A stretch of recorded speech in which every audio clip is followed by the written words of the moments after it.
ustoz topib olingan narsani qilmang. Bir opamiz 5-6 yil oldin ayol kishi tilla ko'zga chiroyli ko'rinadi-ku. Qayerdadir ko'rgan, bozordan shartda olgan. Endi oradan vaqt o'tgan, shuncha vaqtga yo'qdi. Shu noto'g'riligini bilib, qanaqa bo'shi aybini yuvishi, nima deydi? Shunaqa qilsa bo'ladi.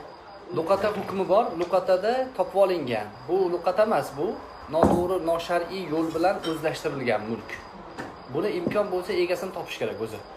Bozorga borib, o'sha olgan joydan surishtirish kerak, egasini topish kerak, egasi tirik bo'lsa o'ziga, bo'lmasa merosxo'rlariga, o'sha yaqin mulkka ega odamlarga berish kerak. Topolmadi farazan nima qiladi? O'sha egasining nomidan sadaqat qilib oladi. Egasining nomidan o'sha mulkni kambag'allarga sadaqat qilib oladi-da, o'zi savob umid qilmaydi. Chunki savob haromdan umid qilib bo'lmaydi. U qutulish uchun qiladi bu ishni. Bo'ynidagi qiyomatda savol javob uchun